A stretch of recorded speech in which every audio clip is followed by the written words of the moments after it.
नमस्कार दोस्तों आज फिर इस वीडियो में मैं चर्चा करूंगा ग्लोबल नेचर कंजर्वेशन इंडेक्स 2024। एक वीडियो मैं इस पे पहले भी बना चुका हूं।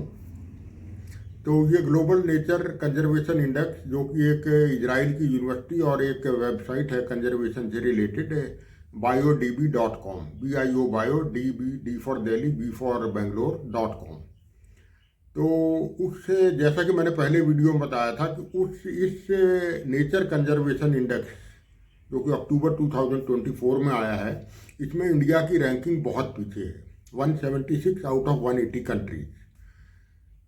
कुछ मेरे विचार से पूरी तरह से मैं इस रैंकिंग से सहमत नहीं हूं, क्योंकि country like Pakistan, Bangladesh and Afghanistan, even Lebanon, they are ahead of us, जो कि गले उतरने वाली बात नहीं है।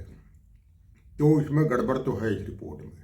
लेकिन जिन मुद्दों को लेकर के ये बनाई गई है ये report, for example land management, इसमें 4 की पिलर जो रिपोर्ट में बताए गए हैं, जिसको 4 मेन पैरामीटर्स मान लीजिए, जिनके ऊपर ये आधारित है।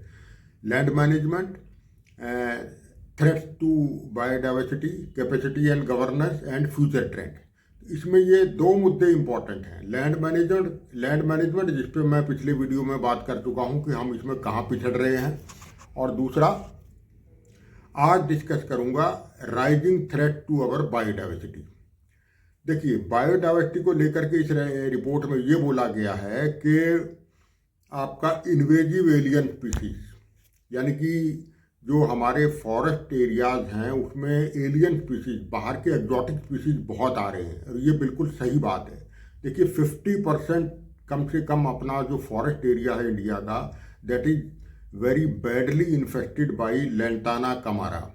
लेंटाना नाम का ये झाड़ी है, बुश है, श्रब है, जिससे कि जो कि नेचुरल रीजनरेशन को बहुत प्रभावित करता है और लोकली ये दूसरी स्पीसीज को आने नहीं देता। इसके अलावा यूपाटोरियम है, पार्थेनियम है और माइकेनिया है। ये एक वीड्स हैं, एग्जॉटिक स्पीसीज हैं, जो कि इन्वेजिव एलियन स्पीसीज जिन्हें कहा जाता है।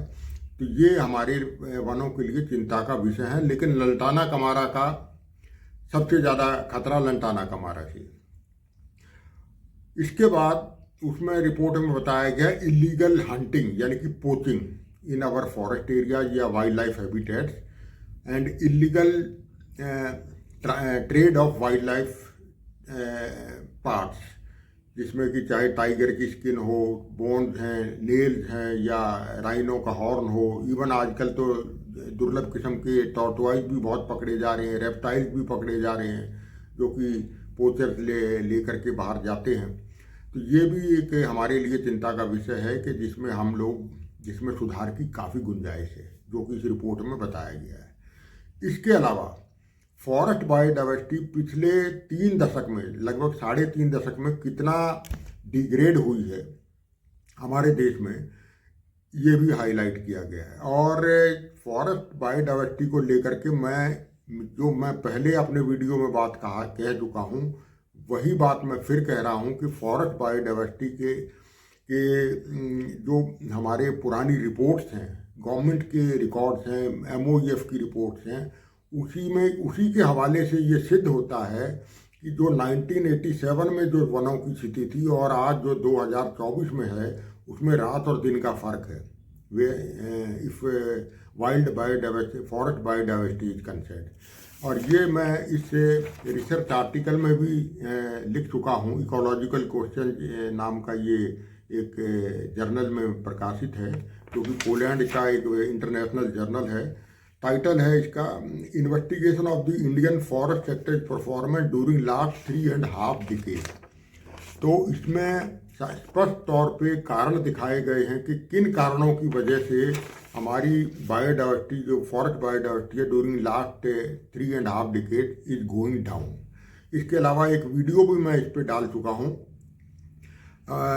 Journey of Indian forest during last from 87 to 2023। तो ये दो, चाहे वीडियो आप देख सकते हैं या ये रिसर्च आर्टिकल जो कि फ्रीली अवेलेबल है वेबसाइट पे, आप ये टाइप कर देंगे टाइटल तो ये आ जाएगा। स्कोपस इंडेक्स जर्नल में है, ये बड़े रेप्यूटेड जर्नल में, तो ये भी आप देख सकते हैं if you are interested in forest biodiversity and wildlife, overall biodiversity of India. तो कुल मिला के ये है कि हमारे लिए खतरे की घंटी तो है, इसमें कोई दो राय नहीं कि बायोडाइवर्सिटी के मामले में हम बहुत पिछड़ रहे हैं और बहुत कुछ करने की, सुधार करने की गुंजाइश है। और किस तरह से बायोडाइवर्सिटी को इम्प्रूव किया जाए ये भी मैं अपने वीडियो में और रिसर्च आर्टिकल में बता चुका हूँ। तो आज के वीडियो में इतना ही। नेक्स्ट टाइम किसी और मुद्दे को लेकर के आपके पास आऊँगा। नमस्कार, थैंक यू।